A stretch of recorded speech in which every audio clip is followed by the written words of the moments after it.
¿no? Siguiente, sí. Una lesión es que intracelulares más importantes, ¿no? Más o menos hay 3.500 miligalens por litro, ¿no? El 98% del potasio es intracelular. ¿Se acuerdan que les decía que el sodio es más extracelular, en cambio el potasio es mucho más intracelular, ¿no? Y fíjense, el 98% y solamente el 2% es extracelular. Por eso que es bajito, ¿no? Las cifras de potasio en el extracelular. Ahora, el organismo regula su balance mediante la ingesta y la eliminación.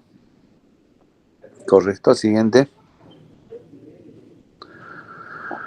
En la regulación del potasio, bueno, como siempre, les estoy haciéndoles un repaso, tengo que hacerlo porque así se entiende mejor, ¿no? Seguramente ustedes esto lo han estudiado, pero es necesario. Hay una regulación externa y una regulación interna, ¿no?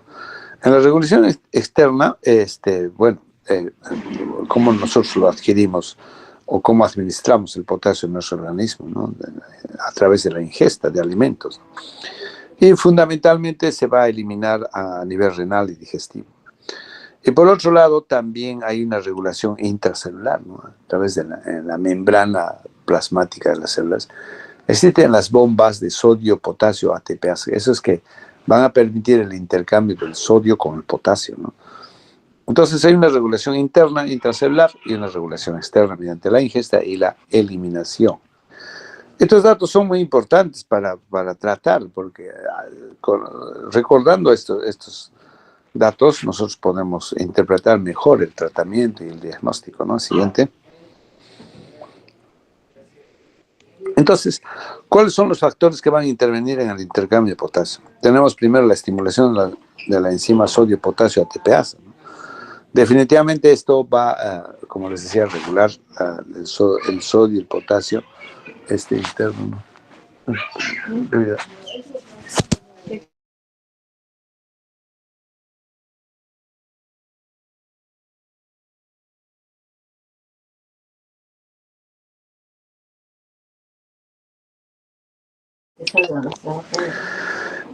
Entonces, les decía, la enzima sodio-potasio ATPasa tiene que ver en el intercambio del potasio con sodio. Los agentes beta-adrenérgicos, la misma insulina, tiene que ver en la regulación del potasio. Por otro lado, el pH extracelular, ¿no? Los casos de acidosis va a permitir la salida intracelular del potasio. Cuando un paciente está acidótico, el potasio sale del interior de la célula hacia afuera. Y en caso de alcalosis va a pasar lo contrario, ¿no? Del exterior al interior. Eso entonces, el pH tiene que ver en la regulación, sí tiene que ver. Por otro lado, tenemos la hiperosmolaridad del líquido extracelular. En ejemplo, por ejemplo, en las hiperglicemias, cuando el sodio, la glucosa está alta, bueno, por arrastre va a jalar el potasio de dentro de la célula, ¿no? Entonces, la glucosa tiene que ver, sí tiene que ver. Claro, la glucosa significa osmolaridad, ¿no? Hemos dicho que es uno de los osmolitos más importantes, ¿no? Claro que el sodio es mucho más, pero es un osmolito importante. Entonces, si se eleva la glucosa en forma exagerada, va a aumentar la osmolaridad, va a jalar el agua del intracelular. Al jalar el agua del intracelular al exterior, va a arrastrar potasio también, ¿no? Entonces, importante saber cómo se regula el potasio. Siguiente. Ahora, a nivel renal también, obviamente, va a haber una regulación, sobre todo esto en la nefrona distal, túbulo contorneo distal, ¿no? Que llega a un 10% de potasio filtrado. ¿Y cuáles son los factores que van a influir en el manejo de potasio, ¿no? En este riñón? El aumento de la concentración plasmática va a estimular la secreción distal. El aumento del flujo líquido que llega a la nefrona distal estimula la secreción de potasio. La carga eléctrica en la luz del túbulo distal, a mayor negatividad sale el potasio, ¿no? Siguiente.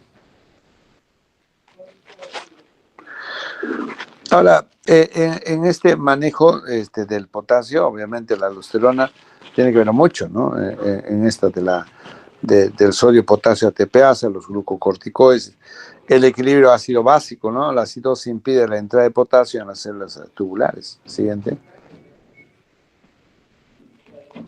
Entonces, ahora sí podemos ya, revisar ya los trastornos, ¿no? Primero vamos a ver la hipercalemia, o también llamado hiperpotasemia, ¿no? Considerando que el potasio sérico es igual a 3.5 hasta 5.5 en promedio, ¿no? Algunos laboratorios varían, ¿no? Pero generalmente es 3.5 a 5.5, promedio 4.5, ¿correcto? Entonces, por encima de 5.5 estamos hablando de hiperpotasemia o hipercalemia. Y por debajo de 3.5 estamos hablando de hipopotasemia o hipocalemia. Muy bien. Entonces, vamos a empezar revisando la hiperpotasemia y hipercalemia. ¿Cuáles son las causas? Fíjense, tenemos primero que descartar las pseudo hiperpotasemias, ¿no? Estas pseudas falsas hiperpotasemias se van a producir por hemólisis, trombocitosis, leucocitosis, ¿no? Otro grupo importante por el cual se va a producir hiperpotasemia es por disminución de la eliminación renal. ¿Y cómo es así? Por reducción del filtrado glomerular, ¿no? Se reduce el filtrado glomerular en caso de insuficiencia renal aguda o insuficiencia renal crónica, ¿no? O por reducción de la secreción tubular, o como en la enfermedad de Addison, ácido renal tipo 4, por ejemplo, el hipoaldosteronismo hiporreninémico. ¿Ok? Entonces, estos son causas muy importantes que de hiperpotasemia. Siguiente.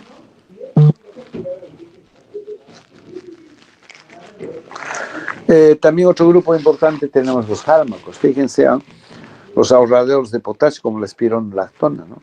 Inhibidores de la conversión de la angiotensina, medicamento, ¿no? Antihipertensivo, todos los IECAS, ¿no? Y también los BRAS van a producir, los bloqueadores receptores de la angiotensina, van a producir hipercalemia. Fíjense, está en nuestras narices todos estos medicamentos que nosotros utilizamos, pero que pueden provocar hipercalemias, ¿no?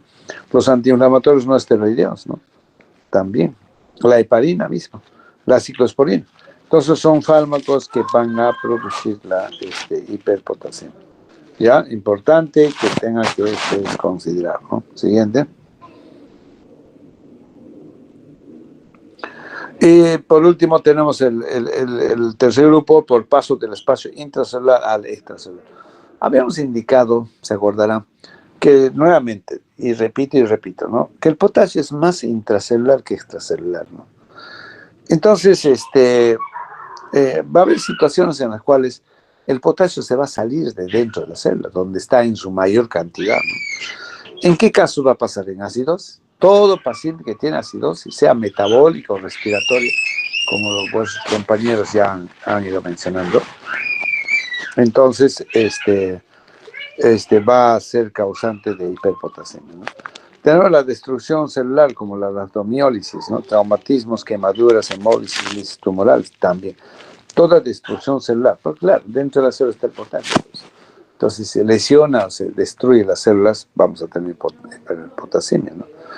El otro caso que se sale, por el cual sale el potasio de dentro, o sea, hacia afuera, es la pared periódica hiperpotasémica, ¿no? Los bloqueos beta-2 adrenérgicos, las hiperdisemias, medicamentos como la arginina, succinilcolina, que se utiliza bastante en anestesia, y las intoxicaciones digitales. Entonces, todos estos van a estimular o van a tener que ver en que el potasio se incremente. ¿Pero por qué? Porque va a arrastrar o va a pasar del intra al extracelular. Siguiente.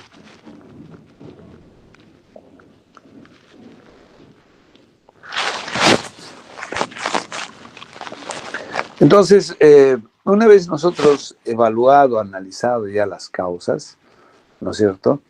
Vamos a ver cómo nosotros podemos reconocer una hipercalemia o hiperpotasemia. Es una triada bastante práctica para recordar, ¿no? Primero vamos a ver que hay astenia y debilidad muscular, ¿no?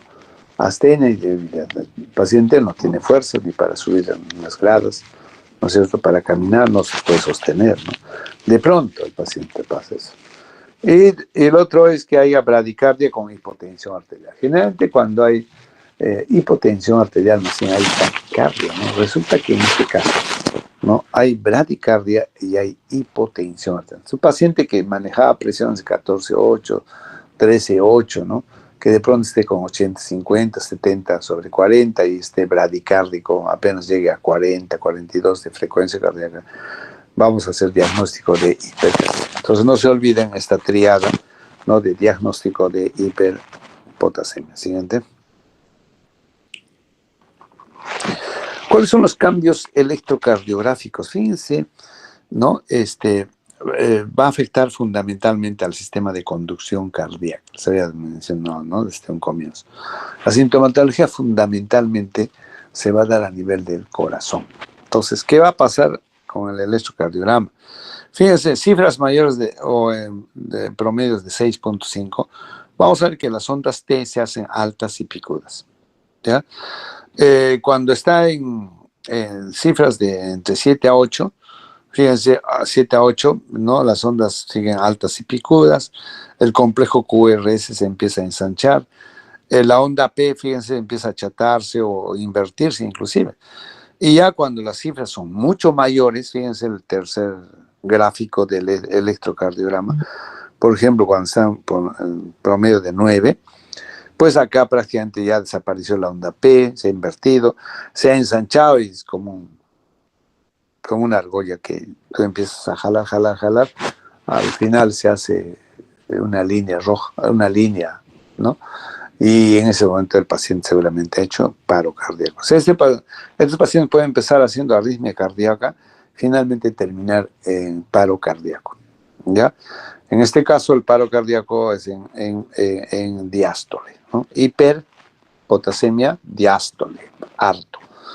Y también la hipocalemia hace paro cardíaco, ¿no?, en sístole. O sea, ese es la última contracción que se produjo en esta persona y puede hacer también paro, ¿no? Entonces, la hipocalemia hace paro cardíaco en sístole, ¿ya? Entonces, no se olviden de estas alteraciones electrocardiográficas. Una de las cosas que llama la atención, ¿no?, de la hipercalemia es la onda T. Definitivamente, si es una T elevada, alta y picuda, pues diagnóstico está hecho, ¿no? Y si tenemos la sintomatología, todo eso, ni hablar. Entonces, esto es lo que vamos. Pregunta de examen generalmente, ¿no? Siguiente. Ahora, ¿qué hacemos nosotros con el tratamiento? Fíjense, el tratamiento va a tener objetivos claros, ¿no? Los objetivos del tratamiento, bien, va a ser antagonizar el efecto tóxico del potasio. O sea, el potasio en exceso, fuera de las células, va a ser tóxico para el corazón y puede llevar al paro cardíaco. Entonces, obviamente, tenemos que antagonizar ese efecto tóxico del potasio, ¿correcto? Hay que antagonizar, ¿no? Y por otro lado, hay que promover la entrada del potasio al interior de la célula. ¿Se acuerdan? ¿Dónde está más el potasio? Dentro de la célula. Entonces, tenemos que utilizar todos los argumentos necesarios para que este potasio se vaya donde tiene que estar. ¿Dónde tiene que estar? Dentro de la célula. Y ahorita vamos a recordar cuáles son esos mecanismos de regulación que hemos visto que hacen que se ingrese, que se vaya el potasio dentro de la célula. Ese es el segundo objetivo. El tercer objetivo es eliminar el exceso de potasio del organismo, ¿no? ¿Y por dónde se elimina? Eso también, ahora que les da un repaso, hay una regulación externa, ¿no? Ingesta y excreción. ¿Por dónde se excreta o se pierde el potasio? Fundamentalmente por el riñón, fundamentalmente. Y un porcentaje tan mínimo por vía digestiva, ¿no? Pero fundamentalmente el riñón. Entonces, si mientras tengas un riñón que todavía está funcionando, tú podrías utilizar medicamentos que elimines el potasio a través del riñón. Y si es que ya tu riñón no funciona o el riñón del paciente no funciona, tendrás que utilizar un riñón artificial, ¿no? Como es las máquinas de diálisis o diálisis peritoneal.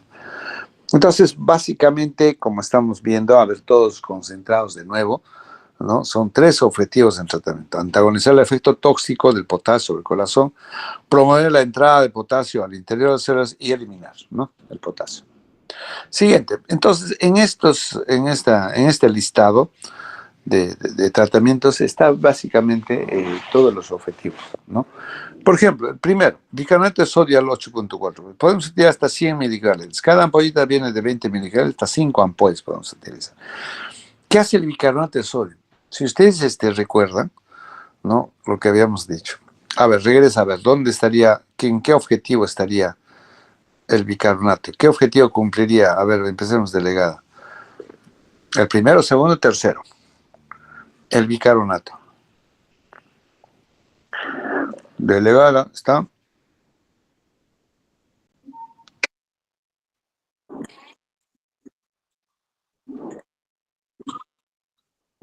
Mira, entonces lo que decimos siempre es, en acidosis, ¿qué pasa con el potasio? ¿Sale de dentro de la célula afuera o no? Sí sale, ¿no? Y en alcalosis, ¿qué hace? ¿No? Hace la inversa. O sea, va a ingresar el potasio de afuera de la célula hacia el interior. Entonces, ¿el bicarbonato qué hace? Alcaliniza, pues. Entonces, el objetivo sería el segundo. Promueve la entrada del potasio al interior de las células. Ahora, siguiente. Entonces, todos estos medicamentos están marcados en cumplir esos objetivos del tratamiento. El gluconato de calcio, fíjense, al 10%, bien, ampollitas de 10 mililitros, puedes utilizar hasta 4 gramos. Estar significa ya ponerlo, ¿no?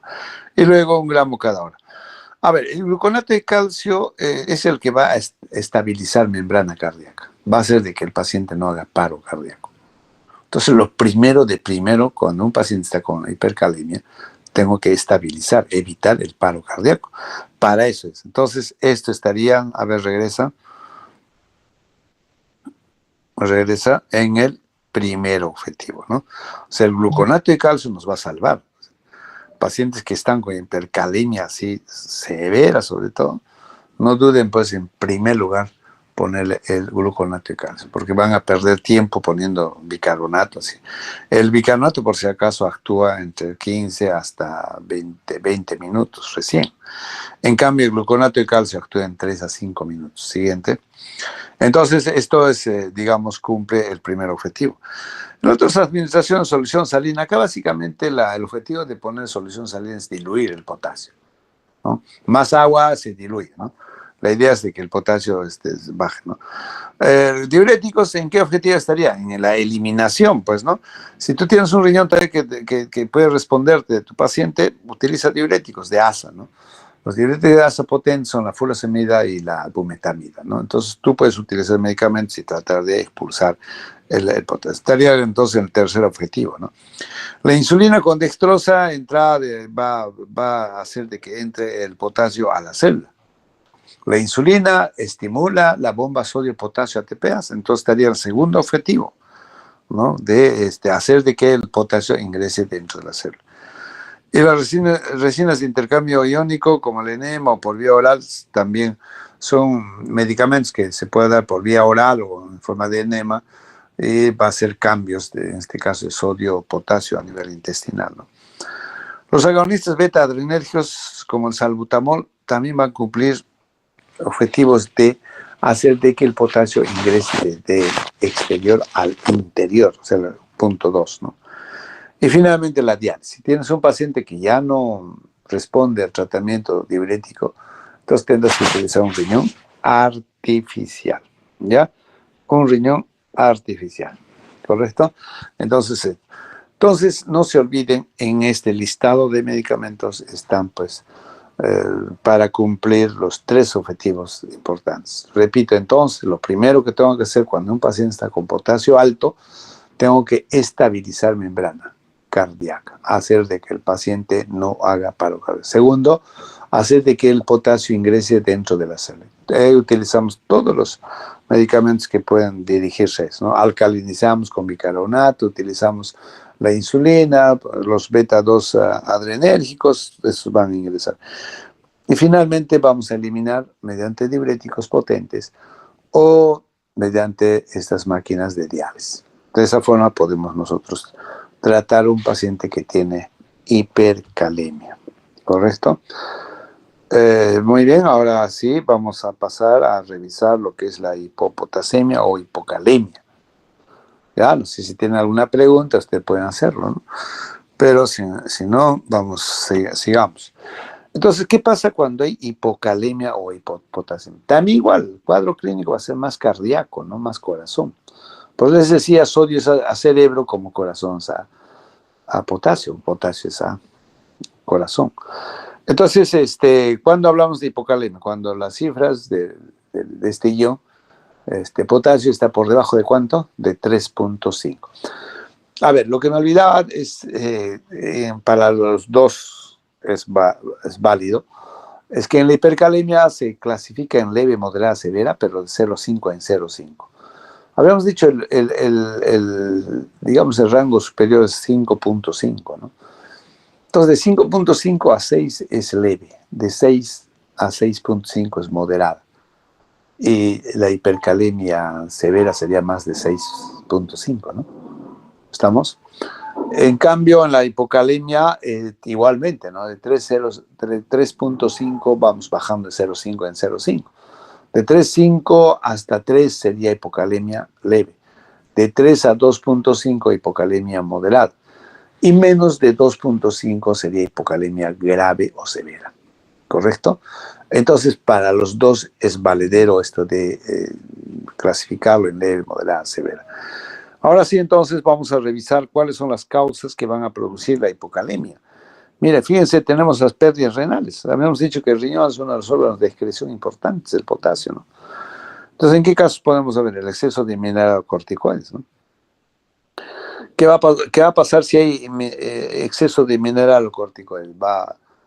La aldosterona va a absorber el sodio y entonces al absorber el sodio va a eliminar más bien potasio. Entonces, si yo tengo exceso de mineralocorticoides, vamos a tener hipocalemia, ¿no? Acá pasa, por ejemplo, cuando hay hiperaldosteronismo, tanto primario como secundario, ¿no? Después hay algunas tubulopatías que pueden también eliminar potasio, ¿no? Por un síndrome de Bartter, síndrome de Liddle, diuréticos potentes como la furosemida, diuresis osmótica posobstructiva, pacientes que están con obstrucción urinaria, la vejiga. Entonces, si uno drena en forma brusca, podríamos depletar el potasio. Las alcalosis tubulorenales, las leucemias. Algunos antibióticos como la anfotericina B, carbenicilina, la aminoglucósidos, ¿no? Van a producir hipocalemias, ¿correcto? Entonces, en estos casos, cuando estamos frente a una hipocalemia, tenemos que buscar cuál podría ser la causa que está produciendo, ¿no es cierto? A ver, siguiente. Por otro lado, como segundo grupo de causas de hipocalemia, tenemos a los vómitos, a las diarreas, ¿no? El tercer grupo, redistribución al compartimento intracelular. Fíjense, pasa lo contrario, ¿no? ¿Qué medicamentos hacen que el potasio entre dentro de la célula?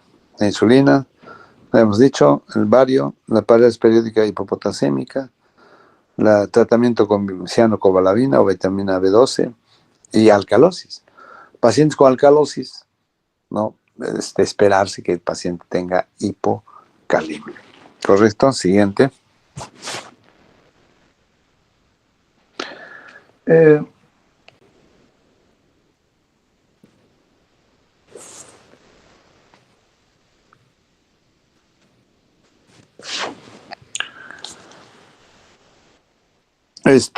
A ver, en cuanto al electrocardiograma, vamos a ver que el ST, ¿no? Pues va a sufrir un desnivel, ¿no? Fíjense lo que pasa, ¿no? Y va a aparecer una onda que no existe normalmente. Fíjense la onda U, ¿no? Esas son las características fundamentales de la hipocalemia, desde este punto de vista electrocardiograma. Repito entonces el ST y la onda T, que no va a ser obviamente alta y picuda como en el caso anterior, ¿no? La hipercalemia. La onda T más bien va a achatarse, se va a invertir, o sea, a aplanar, ¿no? Prácticamente. Entonces, eso es lo que pasa, ¿no? Hay un desnivel del ST y aplanamiento o inversión más bien de la onda T, y aparece la onda U, característico de la hipopotasemia. Siguiente. ¿Cuál es la clínica que nosotros vamos a tener en los pacientes que tienen hipocalemia, ¿no? A nivel de corazón, fíjense, ¿qué problemas puede haber? Aumento de la excitabilidad cardíaca, puede haber arritmias cardíacas, extrasístoles, tanto auriculares como ventriculares, y puede sufrir intoxicación digitálica. Si un paciente está recién digitálico, ¿no? Y tiene hipocalemia, puede intoxicarse por digitálico, ¿no? Si es que el paciente tiene hipocalemia. A nivel digestivo, fíjense lo que va a pasar, reduce la peristalsis, ¿no? Puede producir un hilo paralítico, es decir, el paciente puede distenderse y hasta puede pensarse que es una oclusión mecánica obstructiva, ¿no? Eso puede llevar, por eso que siempre en estos casos tenemos que descartar esa posibilidad, ¿no? Cuando estamos frente a un paciente con un abdomen agudo, con la barriga bastante hinchada, ¿no? Siguiente. A nivel musculatura va a haber astenia, debilidad, puede llegar incluso a una parálisis franca, ¿no? Inclusive esa parálisis puede comprometer desde el punto de vista respiratorio, ¿no? Sobre todo cuando está por debajo de 2 miliequivalentes por litro, ¿no? Entonces, ahí tenemos que tener muy en cuenta para poderlo resolver rápido, ¿no? El músculo estriado puede producir razomiolisis. A nivel endocrino inhibe la secreción de insulina, intolerancia a la glucosa, puede inhibir la aldosterona, puede estimular la producción de renina, ¿no? Siguiente. Entonces, como verán, pues son cuadros que digamos, no es difícil de identificar, ¿no? Pero sí, pues tenemos que considerar y buscar siempre las causas. A nivel renal, ¿qué va a pasar? Va a haber disminución de sensibilidad en el túbulo distal a la ADH, ¿no es cierto? Con disminución de capacidad de concentración en la orina, ¿no? Como diabetes insípida nefrogénica, ¿no? A nivel renal. Y esto va a producir poliuria más polidipsia. Ahora, ¿qué pasa cuando hay hipopotasiemias crónicas? Puede producir discreta reducción del filtrado glomerular, puede haber vacuolización de las células del tubo renal, puede haber quistes renales, ¿no? Por hipocalemia, fíjense. Y la depresión de potasio estimula la producción de amonio. En pacientes con insuficiencia hepática puede llevar a una encefalopatía, ¿no? Todas estas situaciones tenemos que considerar cuando estamos frente a una hipocalemia. Siguiente. En cuanto al tratamiento, fíjense, tenemos habitualmente suficiente la vía oral, ¿no? En este caso, tenemos que reponer potasio, podemos dar en forma de gluconato o citrato de potásico, no efectivas en alcalosis metabólica y hipopotasémicas, ¿no? Ahora, en casos de hipocalemias leves, moderadas, cuando estamos frente a menos de 3.5 a 3 o hasta 2.5 leve, moderada, solamente si el paciente tolera la dieta podríamos darle alimentos ricos en potasio, ¿no? Tipo frutas, por ejemplo, el plátano, todos los cítricos, naranjas, ¿no? Estos son alimentos ricos en potasio. Pero cuando el paciente está con menos de 2.5, es decir, con hipocalemia severa, en el que hay alteración de la motilidad intestinal, probablemente esté hinchado la barriga, donde haya manifestaciones neuromusculares, ¿no? Donde haya manifestaciones cardíacas, como hemos visto, ¿no? Arritmias cardíacas. Esto se va a dar fundamentalmente cuando el potasio está por debajo de 2.5. Entonces, acá sí o sí tenemos que, ¿no?, proceder con el tratamiento, ¿no?, endovenoso y rápido. Porque una hipocalemia severa, como la hipercalemia, puede llevarte a un paro cardíaco. El paro cardíaco te va a hacer, en la hipercalemia, ¿cómo era? En diástole, ¿no? En cambio, el paro cardíaco en hipocalemia va a ser en sístole. Entonces, para incrementar 1 milicavalente por litro de potasio sérico, se debe administrar por lo menos 100 milicavalentes de potasio. O sea, fíjense entonces la cantidad de potasio que nosotros deberíamos administrar al paciente, ¿no? Ahora, siguiente. Cuando hay algunos principios básicos que tenemos que saber. Fíjense, hay unas situaciones como, por ejemplo, no administrar soluciones con mayor de 40 miligramos. Cada ampollita tiene 20 o 27 milicavalentes. El cloruro de potasio al 20% tiene 27 milicavalentes. Entonces, en una solución salina, en una solución cualquiera sea, ¿no? No debemos administrar más de 2 ampollas. No debemos. Así por cualquier situación, no solamente por el potasio que está bajo, ¿no? No se debe poner más de 2 ampollas de potasio. El ritmo de administración no debe superar los 20 milicavalentes, en este caso 27. El de 14.9 tiene 20 milicavalentes cuando esa concentración y el cloruro de potasio al 20% tiene 27. Entonces, el ritmo de administración no debe superar los 20 miligramos por hora, o sea, una ampolla en una hora. Y la cantidad administrada en 24 horas no debe pasar de 200 miligramos. ¿No? Mira, cada ampolla, el de mayor tiene 27, entonces unas 10 ampollas, 270. Yo diría más de 270 no debemos pasarnos, ¿ya? No debemos pasarnos la administración.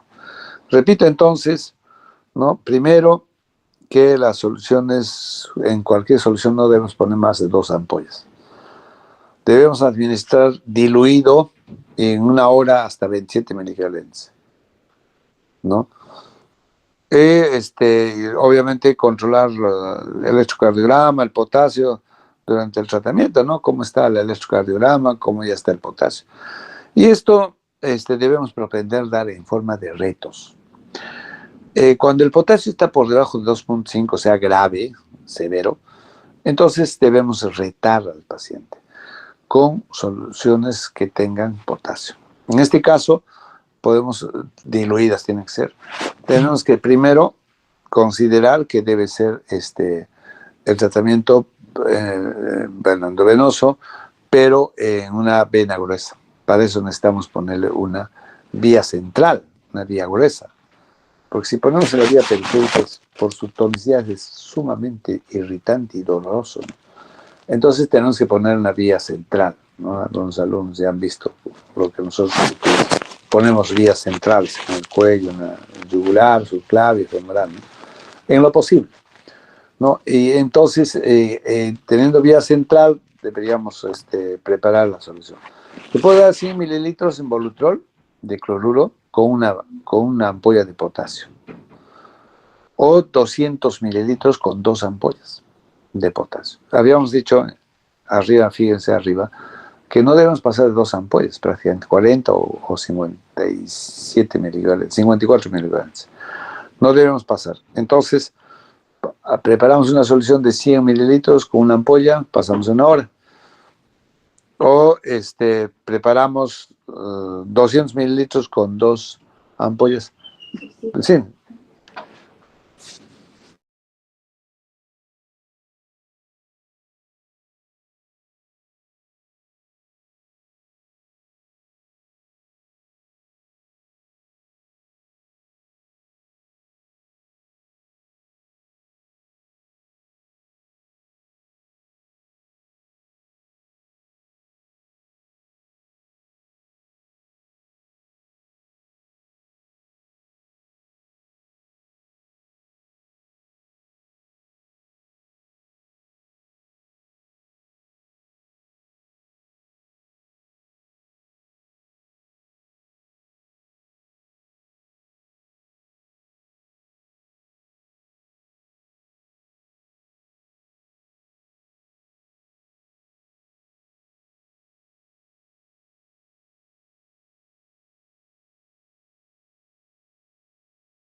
Bueno, entonces, a ver, retomando, chicos, a ver, no se distraiga.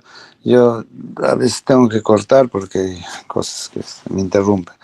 Entonces, los retos, mira, cuando ustedes escuchen decir hay que retar con potasio a este paciente, a eso se refiere. ¿Cuánto de potasio vas a preparar?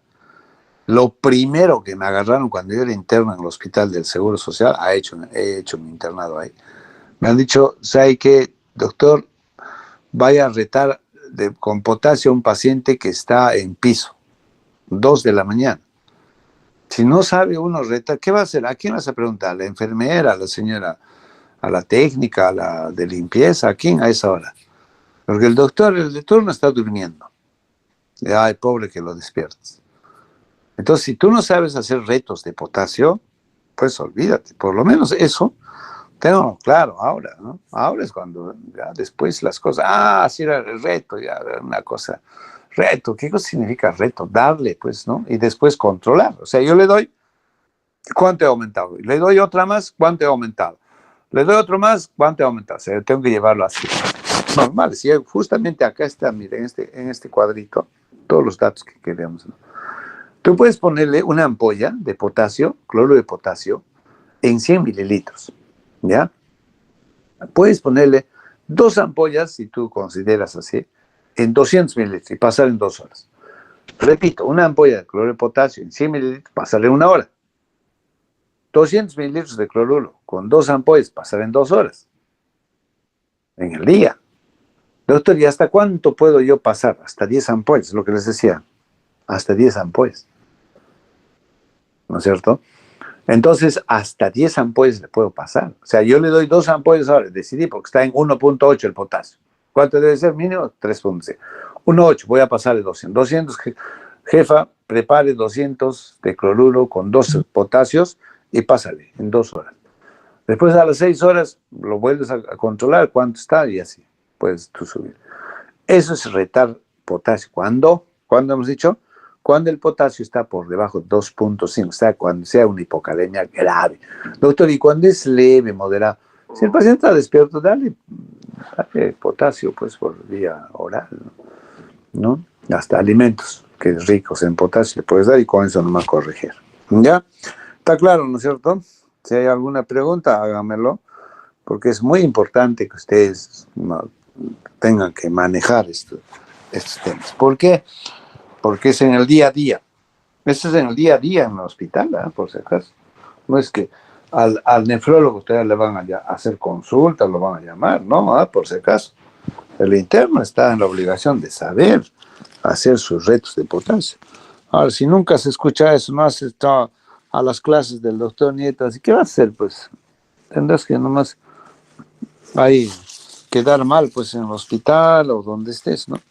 No sabe ni retar potasio, así te van a decir, ¿eh? Por si acaso. No sabe ni retar potasio ese alumno, ese internet, no sabe. No sabe corregir el sodio. La enfermera le estaba enseñando. Imagínate que tengas, ¿no es cierto? Entonces, ya no, ustedes ya no van a llegar a eso, ¿no? Van a hacer las cosas como debe ser. ¿Ya? Listo. Siguiente. Muy bien, entonces, vamos a pasar a calcio, fósforo y magnesio, que es una sola clase. Bueno, ¿alguna pregunta? Si quieren hacerme de hipercalemia, hipocalemia, hipopotasemia, ¿no? Háganlo, porque después ya no va a haber profesor. ¿A quién le vas a llamar? A tu compañera. A Nicole le vas a llamar. Nicole ni te va a contestar, va a estar en Lima, no sé dónde estará trabajando. Así que vas a tener que nomás llamarme a mí, pues. Doctor, no asistí a clases con usted. No le escuché. Pues, he puesto mi cámara, todo, pero no escuché nada de clases. Estaba en otras. Son cosas tan vitales esto, ¿eh? Ya lo estoy diciendo, es el día a día. Es como ir a un a un mall pequeño a comprar en el día a día, comprar pan, comprar chocolate, comprar café, eso es en el día a día. Y si no sabes eso, pues estamos hechos.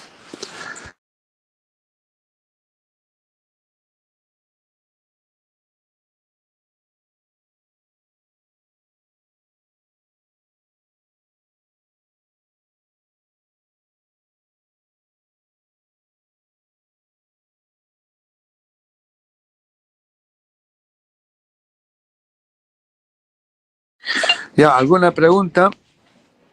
Ninguna vez, todo está claro. No he entendido nada. Nicole, ¿está? De la única me aprendí el nombre. Sí, Pichu casi mano en gancho. No está, ¿ves? Nadie está. Brenda tampoco. Sí estoy yo, doctor. Yo sí estoy, doctor. Yo también estoy, doctor. A ver, pregunten algo con mi nombre, dónde estoy, en la luna, en Marte, de dónde estoy dando clases. Bueno, Doctor, así como el sodio tiene un máximo que debemos corregir de 10, en caso del potasio, ¿existe un máximo bajo el cual podamos corregir? es una buena pregunta. En esto no hay problema. El problema no es el que te pase al otro extremo, ¿no? Te imaginas tú, rétale, vas a retar cada cierto tiempo, le dejas indicado, ¿qué pasa si tu externo, porque habla de externos, internos, le sigue poniendo potasio, y brom, se va hasta 7, ¿no? Entonces, no, acá no es como el sodio, ¿no? Bueno, que tú ya llegues por lo menos al mínimo, que es 3.5, ya pues, ¿no? Puedes llegar, pero dependiendo, como hemos dicho acá, la regla es no pasarte de 10 ampollas. Tú tienes que sumar en el día. Más bien tú que estás interesado y veo que has escuchado la clase y te ha interesado, sería bonito para el siguiente, no es fastidiarte, que la siguiente, voy a preguntar como alumno, ¿eh? Yo sé que tú también quieres preguntar, ¿por qué solamente, doctor, pasarle 10 ampollas en el día? ¿Qué pasa si me paso 15 ampollas? ¿Qué pasa si le he dado a las 6 de la mañana, a las 10 de la mañana, 12 de la tarde, 6, y se ha cumplido las 10 ampollas y sigue bajo el potasio? ¿Le puedo seguir dando? La respuesta es no. Más de 10 ampollas en día no. ¿Por qué no le puedo poner? Usted ha dicho Volutrol, cloruro de sodio en agüita, le pongo 100 mililitros, una ampolla y le paso 1 hora. O si deseo, le pongo 2 ampollas en 200 y le paso en 2 horas. Y no habrá 3 ampollas en 300, paso en 3 horas. No habrá 4 ampollas en 400, se paso en 4 horas. No existe. ¿Se dan cuenta? ¿Ya? Entonces, y la otra pregunta que sería interesante es, ¿y por qué el potasio, doctor, he visto los pacientes que están con su suerito, con su vía en la mano, en el antebrazo, cuando le ponen el potasio gritan de dolor? Es súper denso, a ver, pero eso también bonito, puedes revisarlo, ¿no? ¿Por qué? ¿No? Entonces necesito, a ver, para la próxima ya tenemos una tarea. ¿A quién le estoy dando? ¿Heber? Sí, doctor. Ya, 5 minutos, ya, la próxima. Va a ser muy interesante. Ahora, la delegada debe ya un tema, ¿no? ¿Cuál era tu tema, delegada?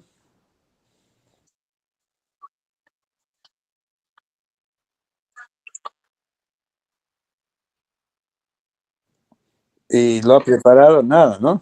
Tú tienes que estar atenta. Entonces, tú vas a preparar la otra partecita. ¿Por qué en la hipercalemia? A ver, ¿por qué en la hipercalemia decimos que el gluconato de calcio lo va a salvar al paciente?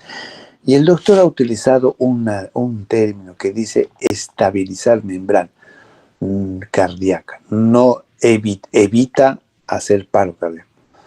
¿Cómo es que el gluconato de calcio hace eso? Para eso vas a revisar el potencial de membrana. ¿Te acuerdas?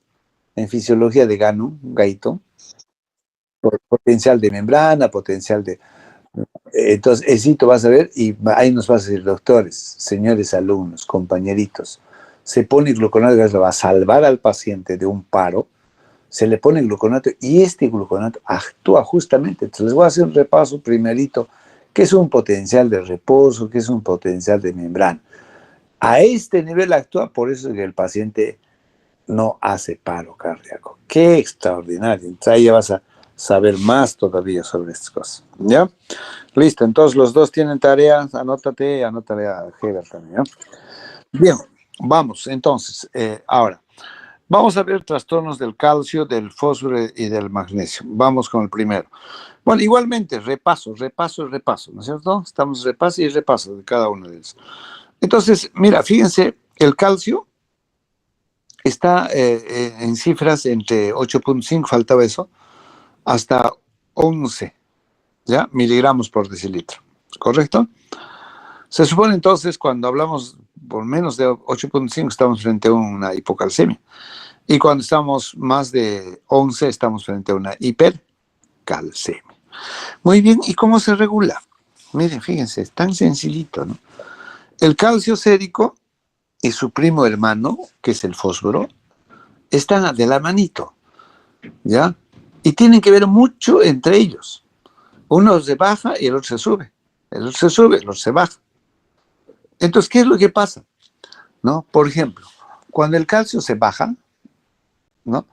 El calcio sérico, ¿no? ¿Quién lo va a captar ese mensaje que está bajo el calcio? La paratormona. ¿Correcto? La paratormona. Ese mensaje va a ser captado.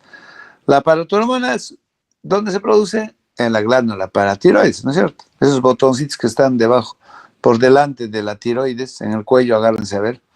Esos botoncitos, difícilmente que lo llegues a palpar, pero están ahí, 4 botones. Esa glándula capta que el calcio está bajo, el calcio está alto, el fósforo está bajo, el fósforo está alto, ¿no? Entonces, cuando el calcio se baja, va a liberarse la paratormona. Entonces va a decir, señores, de donde sea me sacan el calcio, porque acá lo que falta es calcio en este organismo, eso lo va a decir la glándula paratiroides. Entonces, ¿qué va a decir? Va a mandar sus soldados, que son la hormona, paratormona, ¿no? PTH. ¿Qué va a hacer este soldado? Va a ir a sacar calcio, ¿de dónde? De los depósitos. ¿Dónde están los depósitos? En los huesos, pues, ¿no? El hueso es un depósito importante de calcio. Entonces, este soldado, que es la paratormona, va a ir y va a cumplir su misión, pues, ¿no? De extraer el calcio del hueso. Por otro lado, va a decir, señores, no eliminen calcio por el riñón, porque le falta a este organismo. Entonces va a disminuir la eliminación renal. ¿Correcto? Eso es lo que pasa. ¿Ya? Y por otro lado, es bueno saber que la hipocalcemia estimula la hidroxilación renal de la vitamina D3, que produce aumento de la reabsorción intestinal del calcio. A ver, la vitamina D3 es funcional, sí. La vitamina D1, ¿cómo se forma? Con la insolación. Cuando ustedes están ahí en el sol, se van a la playa, ¿no es cierto? Vitamina D1. Pasa a vitamina D2, no tiene ninguna función. Cuando la vitamina D2, ¿no es cierto?, no tiene ninguna función, para que sea funcional, tiene que hidroxilarse, ¿dónde? En el riñón. Y se convierte en vitamina D3, mediante esta enzima, la hidroxicolicalciferol, a nivel renal. Entonces, recién la vitamina D3 tiene función. ¿Qué hace la vitamina D3? La vitamina D3 absorbe calcio del intestino y reabsorbe calcio del riñón. ¿Se dan cuenta? Entonces, todo esto tenemos que saber, ¿no? El calcio, su primo hermano, el fósforo, quién lo regula, etcétera. Siguiente.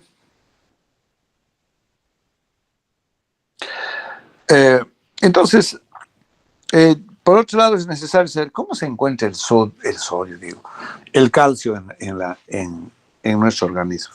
Así como el sodio, ¿se acuerdan? El 70% está libre, ¿no? El sodio. 30% fijado a los huesos, con el tejido conjuntivo. ¿Cómo se encuentra el calcio plasmático? Fíjense, el 40%, ¿no?, están unidas a las proteínas, a la albúmina.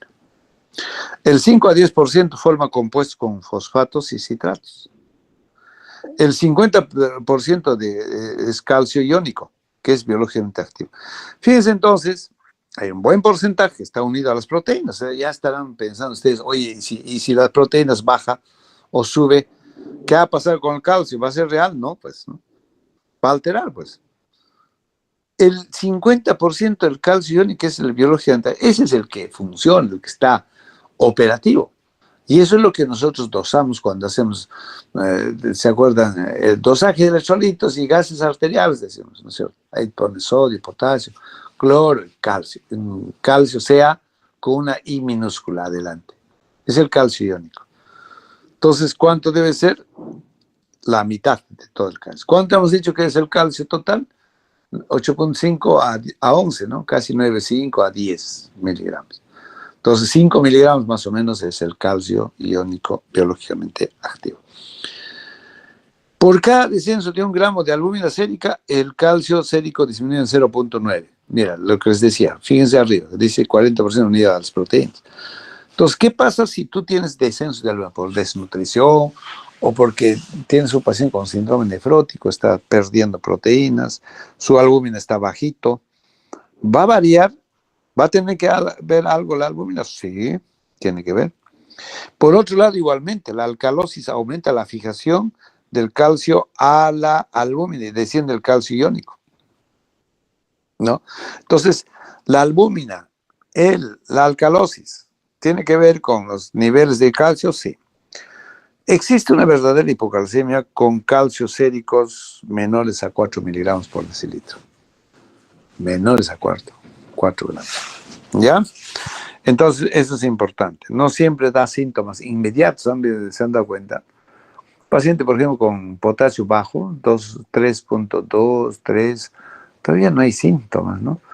Ya sigue bajando, con menos de 2.5, sí, ya. Igual el sodio, ¿no? Sodio está en 134, ya es bajo, pero no. 129, 126, uy, todavía el paciente está tranquilo. Señor, no, está bien, no está con alteración sensorial, pero que baje por debajo de 120, que es grave, severa, ya la síntomas. Entonces, igual el calcio no da síntomas inmediatos cuando baja menos de 8,5. Hay una verdadera hipocalcemia cuando está por debajo de 4 miligramos por decilitro. Siguiente. Ahora sí, entonces, vamos a empezar ahora entonces igualmente que como el sodio, el potasio, ¿no? Ya con las alteraciones. Vamos a ver primero las hipocalcemias. Hipocalcemia entonces se define cuando el calcio iónico está por debajo de ¿cuánto? De 8.5 miligramos por decilitro. Esas cifras ya, eso sí tienen que ya memorizar, porque hay, ¿cuánto es el calcio? 8.5 gramos por litro, ¿no? ¿Cómo era? Van a estar en eso, ¿no? Miligramos por decilitro. 8.5 por debajo de 8.5 es hipocalcemia. ¿Cuáles son las causas? Fíjense, el deficiente aporte de calcio desde el hueso o intestino. Hemos dicho que el hueso es un almacén importante de calcio, el intestino igualmente, la vitamina D3. El hipoparatiroidismo. Si tú tienes un paratiroides que están hipofuncionantes, por ejemplo, porque le han operado, por irradiación, infiltración, porque es idiopática o porque tiene magnesio bajo o magnesio alto, enfermos críticos con sepsis, resistencia ósea a la paratormona. Cuando hay hipoparatiroidismos, puede haber hipocalcemia. Cuando hay deficiencia de vitamina D, también os he dicho, ¿no? Dieta o insolaciones insuficientes, porque la vitamina D, ¿cuándo es importante? Cuando se activa esta vitamina D3, ¿no? La de hidroxicolicalecferol, ¿no es cierto?, a nivel renal. Entonces, cuando hay deficiencia de vitaminas, definitivamente vamos a tener hipocalcemia, síndromes malabsortivos, cirugías de trato digestivo superior, insuficiencia renal, síndrome nefrótico, anticonvulsivantes, ¿no? Como difenilidantoína y barbitúricos, raquitismo dependiente de vitamina D, tipo 1, el tipo 2, y raquitismo resistente a esa vitamina D, ¿no? Entonces, todos estos constituyen las deficiencias de vitamina D. Esos son causas muy importantes de hipocalcemia. Siguiente.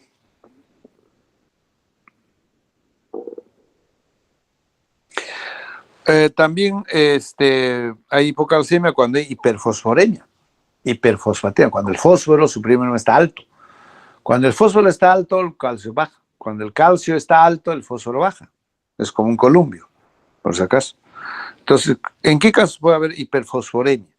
En citólisis tras quimioterapia, o sea, cuando reciben pacientes quimioterapia, puede producir citólisis, destrucción de las células, y ahí puede haber fósforo alto. Rhabdomiólisis. En las pancreatitis agudas con calcificación de tejido blando, síndrome de hueso hambriento, metástasis osteoblásticas, exceso de captación ósea de calcio. Fíjense entonces, ¿no?, las causas que pueden producir hipocalcemia. Siempre cuando hay un trastorno, ¿no?, de todo, pues, ¿no?, pero específicamente de eso, siempre buscar la causa. ¿Qué podría estar produciendo el problema?, ¿no? Siguiente. Entonces, nuevamente, recordando la fisiopatología, mira, si el calcio baja, es lo que les estamos viendo ahora, ¿no es cierto? Hipocalcemia, va a estimular las glándulas paratiroides, botoncitos que están delante de la tiroides, ¿no? Se llama paratiroides, porque está delante, paratiroides. Entonces, ¿qué va a pasar? Estas glándulas se activan, dice, oye, el calcio está bajo. Así que soldados, que no son los soldados, la paratormona, de donde sea me sacan calcio y punto, esa es vuestra función. ¿Qué tiene que ser la paratormona? Se va a irse a reabsorber calcio del hueso, fíjense, ¿no? Va a reabsorber calcio del intestino, ¿no es cierto? Va a disminuir la reabsorción de fosfatos, ¿no? Va a aumentar la síntesis de la 1,25 de hidroxicalciferol a nivel renal para que haya más D3 y pueda haber más calcio. Y por otro lado va a aumentar la absorción de calcio a nivel intestinal. O sea que estos soldados tienen que cumplir su chamba, pues, ¿no? ¿Por qué? Porque el que lo está mandando es la paratiroides, pero la paratiroides se ha activado debido a que el calcio se ha bajado, ¿no? Siguiente. Entonces, ¿cuáles son los signos y síntomas? Fíjense, signos y síntomas, ¿no? Los signos tempranos tenemos las parestesias peribucales, tetania. Miren, habíamos dicho, y ahora después de esto les voy a, para que ustedes vayan haciendo vuestra regla mnemotécnica, ¿no? Para calcio, ¿qué cosas? Síntomas. A ver, músculo esquelético. Sodio, cerebro, neurológico. Potasio, corazón, y empieza a recordar, ¿no? Igual, acá vamos a ver, mira, signos tempranos, parestesias peribucales, tetania es contractura muscular. Signos tardíos, espasmo carpopedal, ¿ya? O sea, la mano de estos pacientes se hace como engarra, los pies igualmente, ¿no? Signos de Trousseau. ¿Qué es el signo de Trousseau? Este signo de Trousseau se refiere a que hay contractura del antebrazo con el brazo, de pronto, en forma espontánea, o puedes tú estimularlo con el manguito del tensiómetro. O sea, tú insuflas y ¡plum! Respuesta es que el antebrazo hace flexión. Eso es el signo de Trousseau. Puede ser espontáneo, como te digo, o puedes estimular. Y el signo de Chebostek también. Mire, fíjense, en la cara, una de la región malar, una hemicara, se puede contraer, ¿no es cierto? Y esto puede ser de pronto, así solito, o que si tú haces una percusión al nivel del nervio facial, vamos a ver que, ¡pum!, respuesta se va a contraer. Entonces la cara va a estar asimétrico, ¿no? Ese es el signo de Chebostek, ¿no? Y confusión, puede haber signos tardíos. Y signos graves de hipocalcemia ya son las convulsiones, edema de papila, el QT largo. Fíjense, ¿estamos hablando de qué? De hipocalcemia. Hipo, poquito. El QT va a ser largo, o sea, lo contrario, regla mnemotécnica. Y puede producir una insuficiencia cardíaca aguda. ¿Se dan cuenta?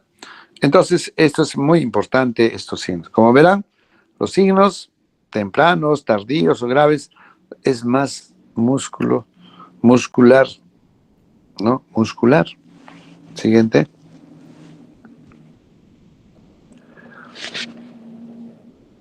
Entonces, ¿cómo hacemos el tratamiento? Fíjense. Vamos a, obviamente, reponer calcio, pues estamos hablando de calcio bajo, ¿no? Entonces, calcio bajo, tenemos que dar gluconato de calcio. ¿En qué nos salvaba la vida de nuestros pacientes el gluconato de calcio? Delegada. Heber. El gluconato de calcio, ¿en qué paciente, con qué trastorno nos salva la vida? Con trastornos del potasio, doctor. Claro, hipercalemia, ¿no?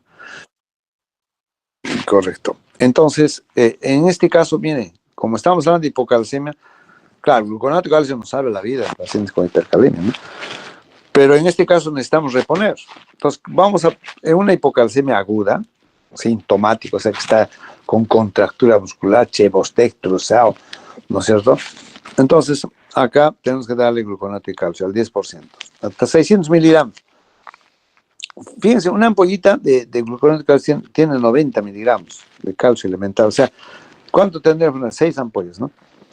Entonces, de las 6 ampollas, el 50% lo damos en 100 mililitros de dextrosa al 5% más más 3 ampollas, que sería 300 miligramos más o menos de gluconato de calcio. Y eso lo pasamos en 20 minutos, en una aguja. Y el otro, la mitad, le ponemos en el resto del día, ¿ya?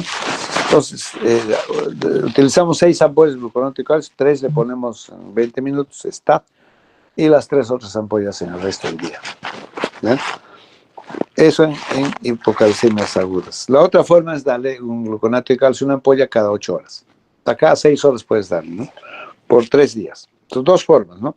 O le doy 3 ampollas, STAT significa ya pasarle, obviamente diluido todo, y pasarle en 15 minutos.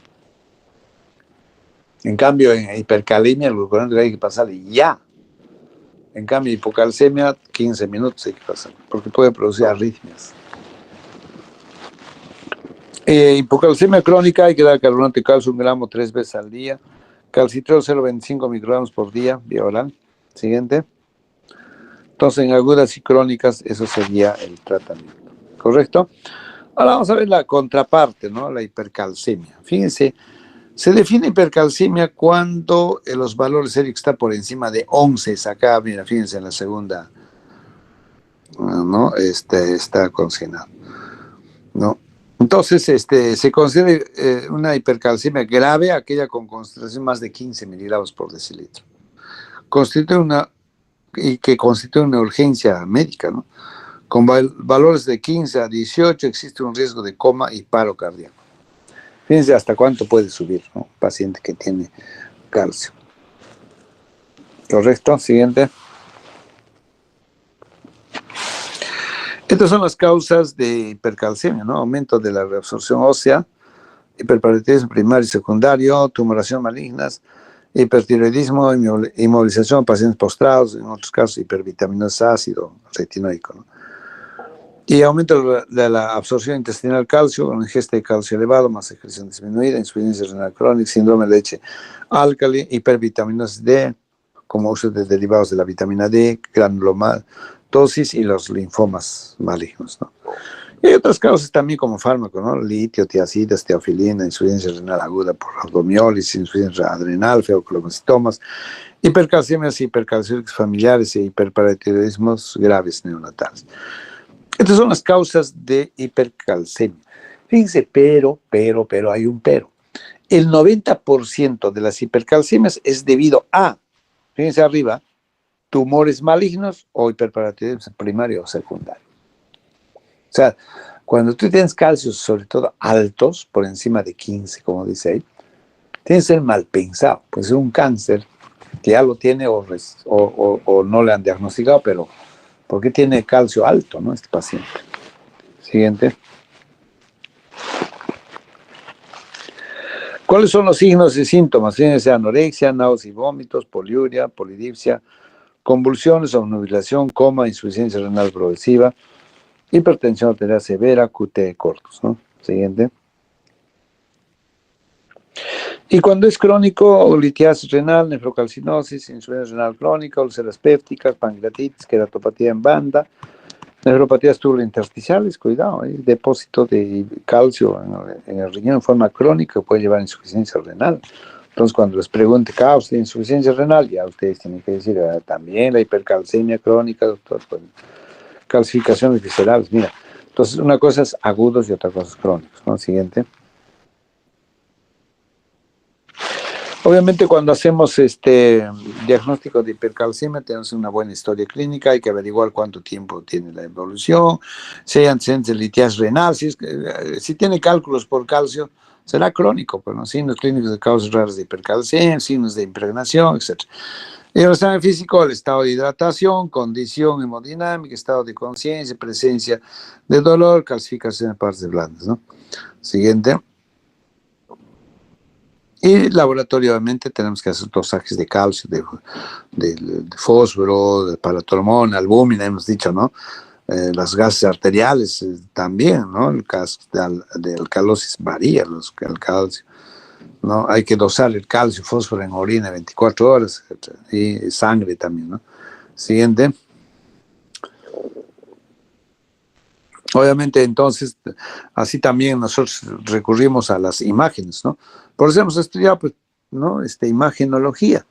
O sea, ¿qué exámenes nos puede servir para hacer nuestros diagnósticos, ¿no? Entonces tenemos acá, pues, imágenes de una radiografía simple de abdomen, como estamos diciendo que los tumores pueden ser causas frecuentísimos. Entonces tenemos acá los carcinomas, linfomas a nivel de, ¿no? del tórax, por ejemplo, ¿no?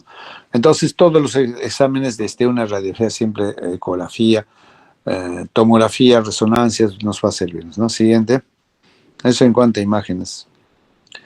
El electrocardiograma, obviamente, hemos dicho que va a traer unos trastornos, ¿no es cierto?, electrocardiográficos, ¿no? Ya hemos dicho, el QT va a estar prolongado en el caso de la... perdón, acá el QT está corto. En la hipocalcemia hemos dicho que el QT es largo, ¿no? Es más ancho, no sé. Ustedes deben saber cuánto mide el QT, ¿no? En hipercalcemia el electrocardiograma está bastante corto. Siguiente. Y finalmente, ¿cuáles son los objetivos del tratamiento? Hidratar al paciente, aumentar la eliminación de calcio, porque necesitas eliminar el calcio.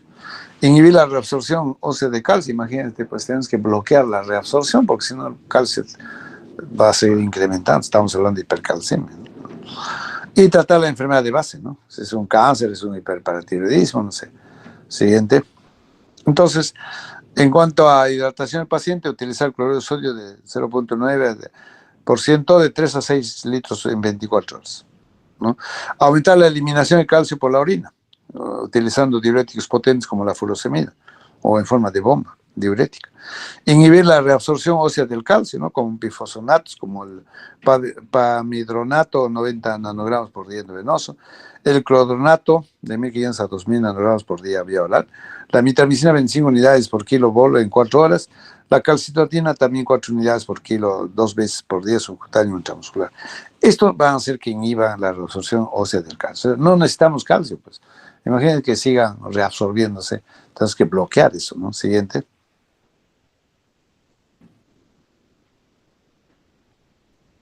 Siguiente. Ahora, se utiliza corticoides como la dexametasona 3 veces por día endovenoso cuando hay hipercalciemias por linfoma, TBC o sarcoidosis. Puedes utilizar la hemodiálisis también si es que ya tenemos un riñón que está ya insuficiente, ¿no? La paratiroidectomía de emergencia puede darse en estos pacientes porque la hipercalcemia, como he dicho, puede llevar hasta un paro cardíaco. Dietas pobres en calcio, movilizar al paciente. Y finalmente tenemos que tratar la causa. Si tú no tratas la causa, pues mal podemos esperar que se cure el paciente, ¿no? Entonces para eso tenemos que buscar qué causas está produciendo este problema. Siguiente. Muy bien, hasta ahí entonces, muchachones, hoy día, ¿ya? El día lunes normal el seminario de 2 a 3 y el día martes estaríamos acabando fósforo y magnesio, que es poquito. Y el día sábado sería el examen, ¿no es cierto? Así está, ¿no es cierto? Ginacho, Manacho. Ya, listo. Entonces, yo creo que estamos haciendo bien.